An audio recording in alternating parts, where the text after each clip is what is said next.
ครับสวัสดีพ่อแม่พี่น้องมื้อสุขุสุขคนเนาะมื้อนี้ก็มาอยู่กับบ่าวลิงชนบทเช่นเก่าเช่นเคยพ่อแม่พี่น้องเอ้ยมื้อนี้ก็สิพาพี่ๆน้องๆมาเฮ็ดก้อยหอยจูบเนาะพ่อแม่พี่น้องเนาะหอยจูบที่ว่าได้ไปเยี่ยงก็สิเอามาเป็นเมนูก้อยหอยเนาะมื้อนี้เนาะพ่อแม่พี่น้องเนาะไผที่ว่าเข้ามาแล้วก็อย่าลืมเด้อฝากกดไลค์กดแชร์เนาะกดติดตามให้แน่พี่น้องเอ้ยเพื่อเป็นกำลังใจในการเฮ็ดคลิปต่อไปเนาะพ่อแม่พี่น้องเนาะก่อนอื่นมืดก็สิได้ทำการต่อยก้นหอยเนาะพ่อแม่พี่น้องเนาะก็สิได้ทำการต่อยก้นหอยเพื่อที่ว่าเฮาจะได้รับประทานแบบง่ายเนาะพ่อแม่พี่น้องเนาะ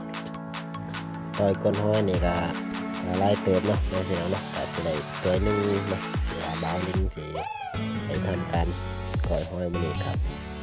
ถ้วยนึงพุ่นแหละพ่อแม่พี่น้องเอ้ยบางเขตบางวอนเด้เนาะได้ลองกินแล้วบ่เนาะก้อยหอยจูบเนาะไปพี่น้องเนาะลุ้นมาได้เด้อบางเขตบางวอนก็ได้ทำแล้วก็ได้โอ้ยก็หน่วยบ่ใหญ่เนาะพ่อแม่พี่น้องเนาะจะหน่วยน้อยๆก็อาจสิใช้เวลาในการต่อยก้นหอยเนาะหรือว่าตัดก้นหอยพ่อแม่พี่น้องเอ้ย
หลังจากที่ว่าเฮาตัด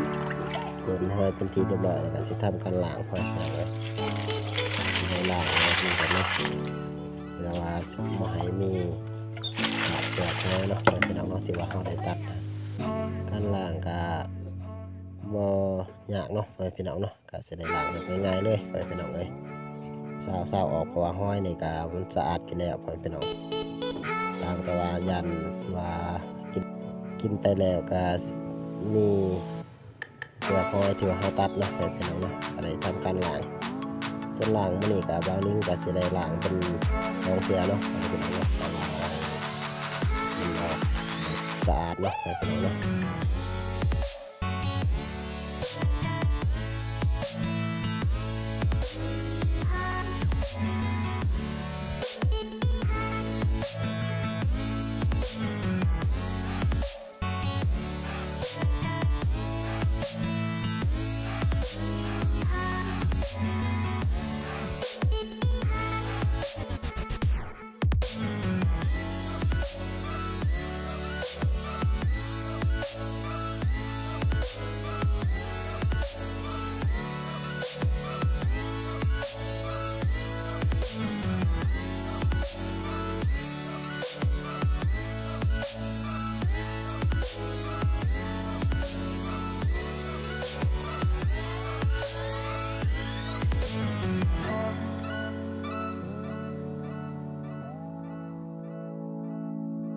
อแต่ล้างเรียบร้อยก็เอาขึ้นมาใส่ถ้วยเลยพ่อแม่พี่น้องเอ้ย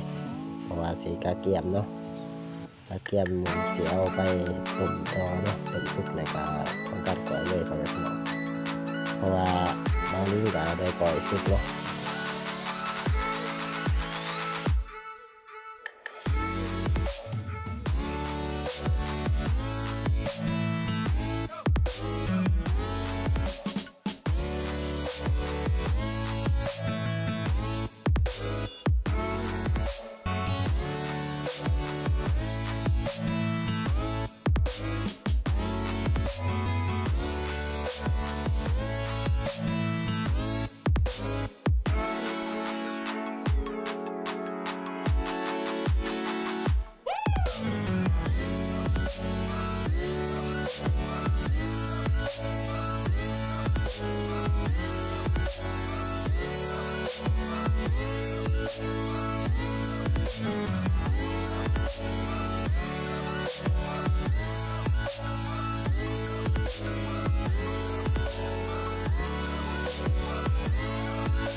หลังจากที่ล้างเรียบร้อยก็สิเป็นหน้าตาประมาณนี้เนาะพ่อแม่พี่น้องเนาะก็ได้ถ้วยนึงพ่อแม่พี่น้องเอ้ยหอยนี่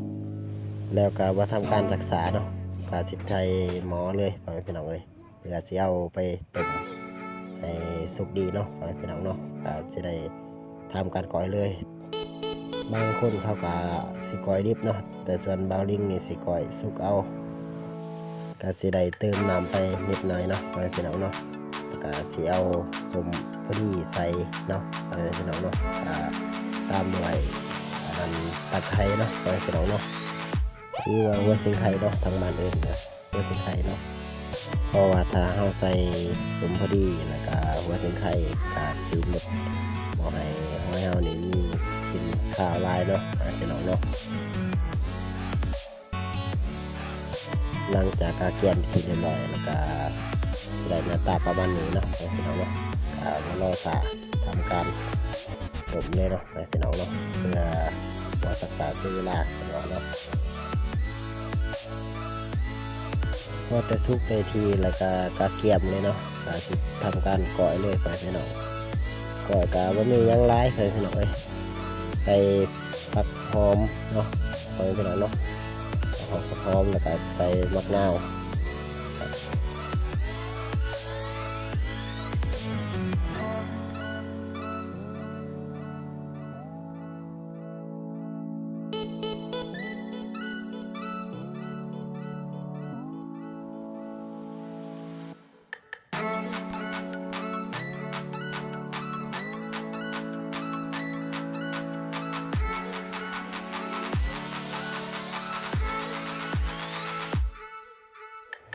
หลังจากที่ว่าเฮาใส่มะนาวเป็นที่เรียบร้อยก็สิตามด้วยพริกเนาะพี่น้องเนาะ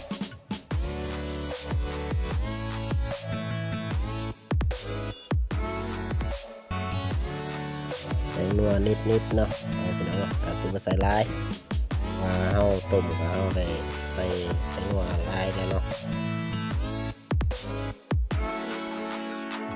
ตามไปด้วยการใส่เกลือเนาะพี่น้องเนาะแล้วก็ต่อด้วยข้าวคั่วพี่น้อง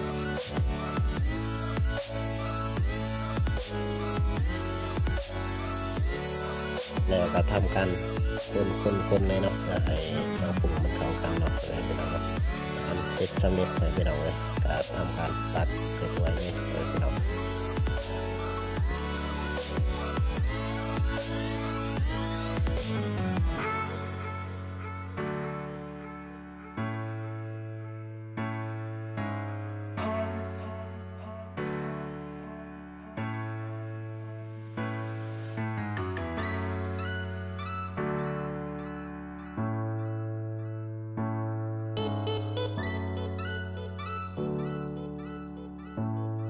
แต่ตักแล้วแหละก็สิออกหน้าตาประมาณนี้พ่อแม่พี่น้องก้อยหอยแซ่บๆพ่อแม่พี่น้องเอ้ยมาเด้อกิน ก้อยหอยนำกันพ่อแม่พี่น้อง